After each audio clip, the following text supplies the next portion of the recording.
So would you like to tell people a bit more about the business itself, what it is, what you do, that kind of thing? Yeah, so as a brand agency, we help clients with their brand proposition, their brand strategy, telling their brand stories, and culminating, I suppose, in what most people perceive as brand is sort of the visual veneer that might sit around a business, its corporate identity and its visual style, etc. So we defined a brand builder process, which works with clients, I suppose, through a research and insight stage to help them discover themselves or challenge and validate who they are, what they do, what makes them special, talk to some of their clients and stakeholders around the business to help validate and understand what they think about the business too. We then go into a create stage, which is all about defining a story, and that story includes things like tone of voice and brand archetype, the character of the business and the values and the defining mission and vision and elements like that to really build the verbal framework, I suppose, for the brand. And then that translates into visual, which becomes the corporate identity and the visual style, and obviously colour palettes, typography, brand style, illustrations, photography, etc., etc. And then after that, it's all about rollout, which is design and development, website, digital, brochure design, etc. Some of which we do, some of which we partner with people to do, such as things like filmmaking and PR and events. Because like, I was going to say, do you think a lot of, I'm going to talk about just traditional Northeast business owners. So again, the lady I spoke to earlier today estimated probably 15,000 businesses in the Northeast, a lot of whom a bit rough and ready.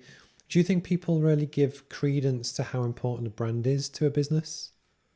I think it's becoming more important, yeah, and I think there's an understanding more of brand as a business tool rather than something that just sits in the marketing department, if you like. It's something that now touches on internal communication. It touches on values and HR and culture and inductions, as well as and recruitment, as well as sales and marketing and sort of that external veneer. So certainly the work that we're doing with clients, we spend quite a lot of time educating what the power of investing in brand could be, but also that it isn't just about logos and stationery and websites, etc., etc. It's much deeper than that. So we have worked with some clients where it really just is about building the internal story to help them recruit and attract the best people. And they've seen that as a branding project, not just about client acquisition and sales and marketing as well. So I think people are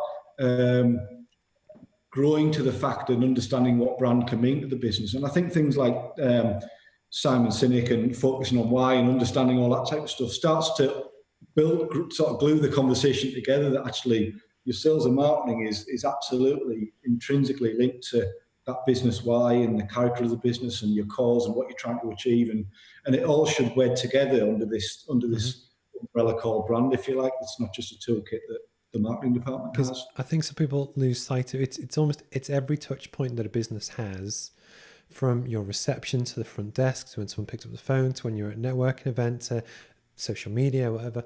And again, I think sometimes it's also the consistency. So just having a sexy logo is great, but it's how you live it out and how you embody your values. And I think it's so important to kind of keep it out there. And actually sometimes I think it often helps that when you're so, like, out of interest for your own business, how often do you review yourself?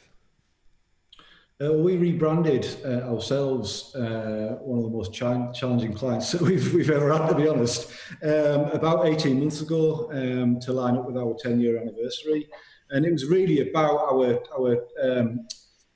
changing our story and evolving our brand to fit the business that we were, and what we were hoping to become. So re-establishing the values, but also part of it, I think, was co-creating it with the team that we've got now. So everyone felt like they had a piece of the brand, and the brand was about us, not just the founders or the people that sat in the boardroom, if you like. It was something that could empower everyone.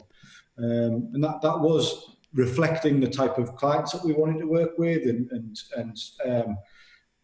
the growth that we wanted in the business, equally looking at the people that we wanted to attract to the business and what it meant for better to be in the community and the values that we had and the projects that we got involved in.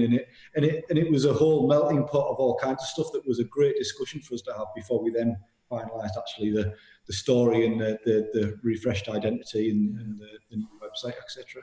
Because one of the things that I do really like, and I know we've spoken about before, but I think it's, I'd like to share with people that might discover you kind of for the first time, is it's the story behind the name. So obviously you are better, but do you want to kind of talk people through why you picked that? Yeah, I alluded to it before. I think it was about that meaning of constant improvement driving forward. I think certainly in the agency game, it's all about awards and being the best at this and the best at that, and it seems quite final to us, that type of language, when actually better suggests that there is an element of constant improvement, and I think certainly brand communication is changing every day. So to stop learning and stop developing is almost too arrogant. So I think it was super important that sat as core to our values, etc. But also it really starts to instill the culture and the service levels and the value that we want to add to clients. It's a word that sort of encompasses all of that.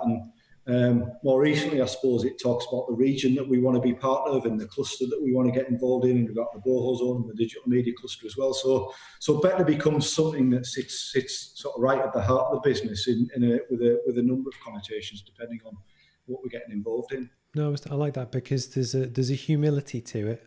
Because it's one of the big things that we're the best in the world at this. It's like, well, are you? Everyone's got their niche, but just almost saying, look, we're good, but we always want to be better. And one of the things that I try every day when I finish working and turn off my laptop, I always try and think, look, have I done a good job for my clients? Are they happy? That's the one thing that goes through my head every single day. Yeah. But I resonate with that. And then actually what also links in with what you've also just said is almost with the community element. Like obviously we've got Ben Houcham as the mayor, but actually I think as a region, we just want to do better as well. So actually I never, we've spoke previously, but I'd never made that link with your business to the community, but actually it's inherently there through how we started this conversation by talking about it. So actually, no, it's very clever. And I always appreciate kind of brands with good depth and thought. And, it's as opposed to just pick a name, sod it, let's run with it. And it's nice when there's more quality there. So don't get me wrong, it helped that the domain names were available and the social handles were all out at the time. So massive consideration nowadays, isn't it, when you're naming your businesses? Well, I must admit, so basically with me is growth strategy roadmap. It's all about growth strategy. And I tell people and give them a plan to do it. So it made sense. But actually, when I tell people the email address, it's quite long. So I've done so many searches for gsr.com. I'm trying to shorten it and I will get there. But it's just, but realistically for me, people hire me that is it. But anyway, that's regardless. But I appreciate it's the honesty to talk about URLs and whatever, because that's the world we live in. And then likewise, truth be told, if you can't get the .com, I don't know if you have the .com, but it helps. So it does, to kind of when you're picking your company name, what you decide to kind of go for. We've just changed to better.agency, actually. That's our main domain name. It's because you're posh and you're a cool design agency. So yeah, I mean, it's really cool, but giving your email address out, Mark at better.agency, people often ask if .com should be on the end of it. So all these new, fairly new extensions around domain names, we jumped on it straight away. We could when we knew it was available, but obviously hitting the wider community, if you like, and people that maybe aren't involved in web development and domain extensions and stuff, just making sure that this is something that we have to be aware of.